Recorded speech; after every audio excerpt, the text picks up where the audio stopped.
What's up guys, Dan here, Coalcracker in the Coalcracker Ready Room, one of our new areas that we're setting up. So it's still under construction. We'll give you a full rundown of this place once it is all set to go. So today's video is around preparedness, that's why we're here. In a recent video we talked about Osight and the everyday carry light that I've been using recently, and then Osight did reach out to me, so they did send me some products and they said, hey, we've seen you've been doing some preparedness style videos. Would you check out some of our weapon lights and our optics that we came out with, which this week is SHOT Show, and they released a new Osight X. So we're gonna break into that. I have not seen it other than online. So I have the packaging here. We're gonna rip the whole thing open. We're gonna put it on a gun, and then we are gonna check it out from there. We'll shoot it a little bit and see how it goes. So how does this relate to preparedness? So having some type of personal protection, like a firearm, is super important in the protection realm of things. And I know most people that come to our courses, they either are involved with firearms or they ask often about them. So one thing that I can tell you from over the years, this has been like my passion outside of bushcraft and survival, and then it really all interlinks so much, is that I went from the iron sight age, okay, to I was right through it while red dots started coming on the scene. And this was the first gun, the Smith & Wesson M&P, that I actually had milled out, because at the time when I got this gun, red dots were, like I said, just coming on the scene, and you couldn't even get a gun factory to mount a red dot. So I sent this out years ago, and then I took the red dot off it and I have it on some other guns. Now the thing with red dots is that yes, they can make you shoot better, they can make you shoot faster, but you have to train with them, just like anything else, okay?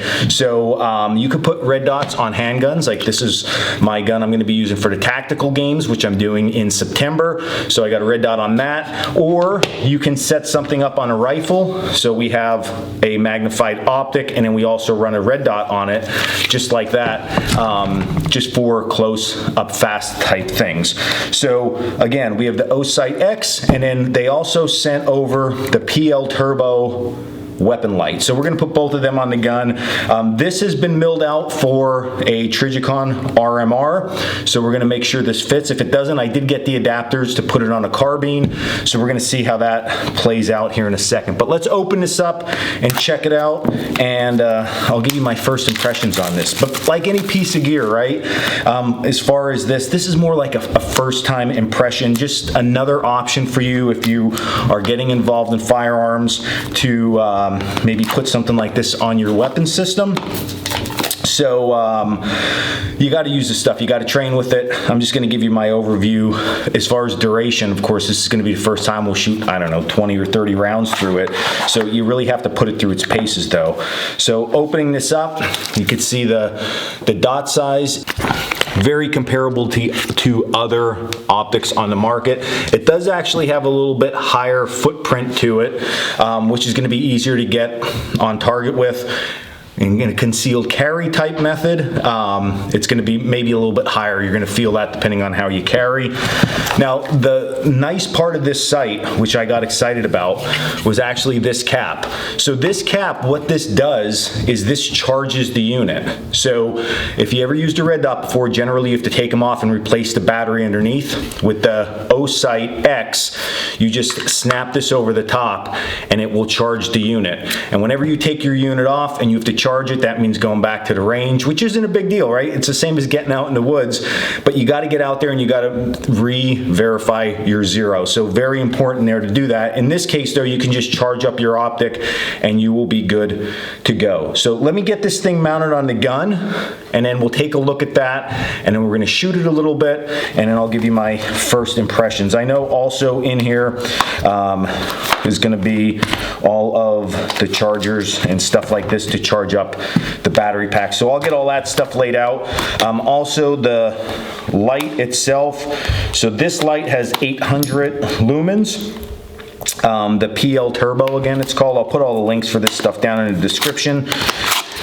This is not rechargeable, but that's okay for me. So Nice light. And I did look on like Safari Land and stuff like that. They do have holsters that will take this with your firearm.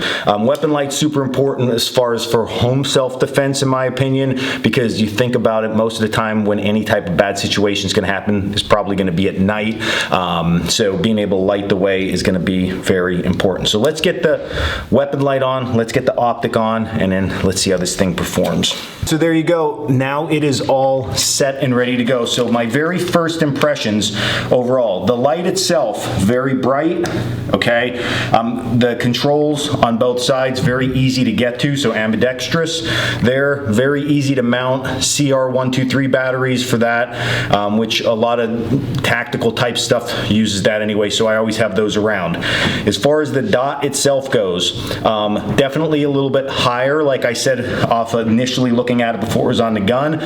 It is quite easy just to get on target with this thing because of the extra height. What I've seen with myself and people over the years who first go from iron sights to a red dot is the dot's usually higher and you have to learn to drop your muzzle down because we're so used to finding that front sight and then dipping it. So in this case, it falls in place a little bit better. So that's nice overall. It gets very, very bright. But again, I'm in a darker area here, so we'll have to see when we're outside how that functions.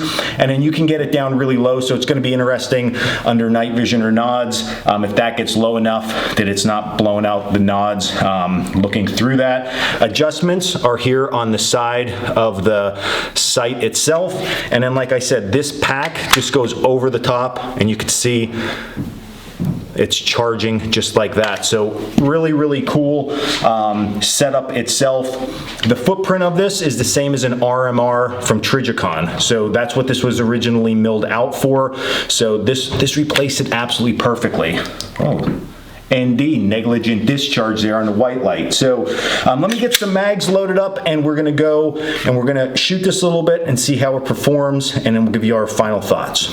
All right, so we're here at the range. Of course, Coalcracker has an indoor range, right? Why would I not? Point being that we got this all set up now. Second examination of this after I originally put it on. Super light wobble in the optic itself. Well, here it ended up that the screws I was originally using with the old red dot were just a tad too long. So Olight does include a pack of all different threads and lengths of screws. So that was a huge help. That was literally a game changer for me because if you've ever put any kind of optics on, you know, if you're missing a screw or the screw's not correct, nightmare material. So got that squared away. I did adjust it again. The optic itself, you can go with the circle with the dot inside, or just the dot. I changed it over to a dot because that's what everything that I shoot is. And then the light, we'll do the light here. We could turn the lights out down here and show you the brightness because that thing is blazing. Okay, so you can't see me now, but I'm gonna hit the light here in the blacksmith area because this is the darkest part of the shop. And you can see we really have a lot of brightness here going on. The beam is really nice, plus it is flooded out to the sides a little bit. So it gives you not only, like I'm pointing at the forge right now, you can see we got a brighter spot on the forge press, and then around it we have a lot of light. So that works really, really well that way. Really nice and bright overall. All right, so we got eyes, we got ears, and we got a place to shoot. So we're gonna load, make ready. We're about 10 yards out, and we're gonna see how this thing performs. I'm not really worried about getting this sighted in right at the moment. We'll do that another day. For right now though, just to test it, make sure that the optic stays on, that the light's not flickering on and off while I shoot, that everything's staying tight on the weapon, and then we will be good to go. So let's load and make ready, and take a couple slow shots and then do a series of quicker shots, and then we'll see how everything holds up here. So let's see how this shoots. First round, we'll get right in there.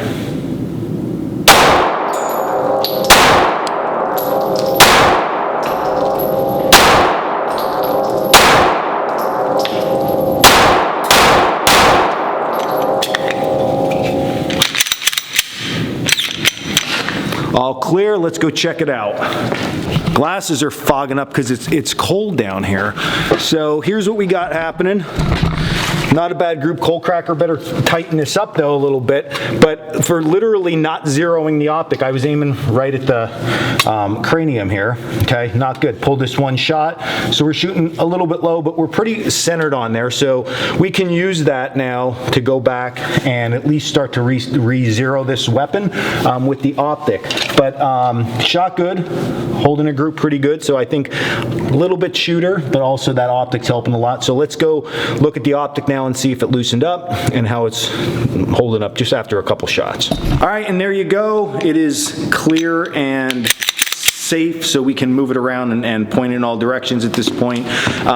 So overall, I think the optic, I mean, it held up. It didn't loosen up over just a couple shots. Of course, you got to take a lot more than what we did here to really test this thing out, but it held up really nice.